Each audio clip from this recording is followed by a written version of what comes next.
Middle east యుద్ధం శ్రీకాకుళం జిల్లాపై తీవ్ర ప్రభావాన్ని చూపుతోంది. జిల్లాలో దాదాపు అన్ని హోటల్స్ కు కమర్షియల్ గ్యాస్ సరఫరా తగ్గిపోయింది. దీంతో హోటల్ నిర్వాహకులు తీవ్ర ఇబ్బందులు పడుతున్నారు. పరిస్థితి ఇలాగే కొనసాగితే శ్రీకాకుళంలో హోటల్స్ అన్ని మూతపడే పరిస్థితి ఏర్పడుతుందని హోటల్స్ అసోసియేషన్ అధ్యక్షుడు నాగరాజు తెలిపారు. గ్యాస్ కొరతపై ప్రభుత్వం చర్యలు తీసుకోవాలని డిమాండ్ చేస్తున్న హోటల్స్ అసోసియేషన్ అధ్యక్షుడు నాగరాజుతో మా ప్రతినిధి బాలు ఫేస్ టు ఫేస్. ఇరాన్పై అమెరికా ఇజ్రాయెల్ దాడుల తర్వాత ప్రపంచవ్యాప్తంగా ఇంధన కొరత ఏర్పడింది. ఈ ఎఫెక్ట్ భారతం కూడా తాగింది. ఇప్పటికే కన్జ్యూమర్ సంబంధించినటువంటి డొమెస్టిక్ సిలిండర్స్ పై 22,000 రోజులు దాటి ఒక టారిఫ్ పెట్టారు. తర్వాత ఒక సిలిండర్ ని బుక్ చేసుకోవాలంటూ కూడా అధికారికంగా ఇప్పటికే ప్రకటించిన పరిస్థితి. మరోవైపు ఏదైతే హోటల్ రంగం తీవ్ర ఇబ్బందులు పడుతుంది. ఇప్పటికే సిలిండర్ల కొరత వెంటాడుతూ ఏదైతే దేశంలోని ప్రముఖ నగరాల్లో బంద్ కూడా పిలుపునిచ్చాయి.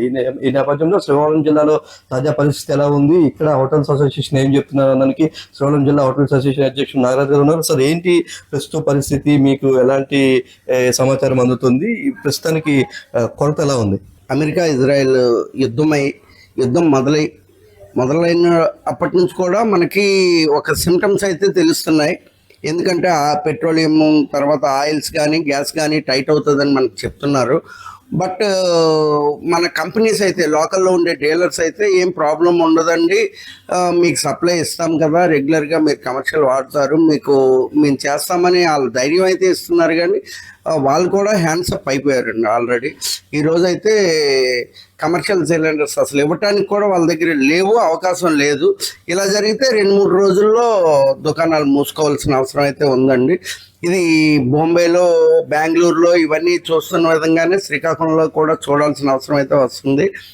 జిల్లా కేంద్రాలు కానీ అటు ఆంధ్రప్రదేశ్ సంబంధించి విశాఖపట్నం వంటి ఏదైతే ప్రధాన నగరాల్లో బయట నుంచి వచ్చే వ్యక్తులు ఎక్కువగా ఉంటారు, హోటల్ మీద ఎక్కువ ఆధారపడిన పరిస్థితి.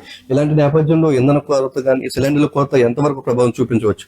యాక్చువల్గా మీకు ఇవన్నీ చెప్పడం ఏంటంటే, ఫస్ట్ మేము ఈ సమస్య ఉంది కదా అని ఒక వారం రోజులు ఏవో హోటల్ కట్టేసి ఆపడం వల్ల ఈ సమస్య ఆగదండి. ఈ సమస్య మేజర్ సమస్య ఎక్కడంటే స్టార్ట్ అవుతుంది, టోటల్ ఎంప్లాయ్మెంట్ మీద పడుతుంది. ఈ ఎంప్లాయ్మెంట్ ప్రెజర్ ప్రభుత్వం మీద పడుతుంది. ప్రభుత్వం అత్యంత తొందరగా నిర్ణయం తీసుకొని దీన్ని ఏదో ఒక విధంగా పరిష్కరించాలి. మా వంతుగా మేము ఏం చేస్తున్నామంటే ఎలక్ట్రికల్ పొయ్యిలు కానీ లేకపోతే కట్టెల పొయ్యిలు కానీ దీని మీద అంటే పొగరాని పొయ్యిలు అని కొన్ని వస్తున్నాయి. ఈ టైప్లో ఏవైనా ప్రత్యామ్నాయం చూస్తున్నాం. కానీ ఇవి కూడా ఇప్పుడు అంత సడన్గా అయితే అందుబాటులో వచ్చి ఉండవు. ఇప్పుడు ఇమీడియట్గా కానీ ఆగినట్టయితే వ్యవస్థలన్నీ అర్ధాంతరంగా ఆగిపోతాయి. అంతంత మాత్రంగా ఉన్న శ్రీకాకుళం హోటల్ బిజినెస్లో ఇదైతే మాత్రం చాలా గుడిబండలాగే ఉంటుందండి. చాలా ఇబ్బంది పడతాము.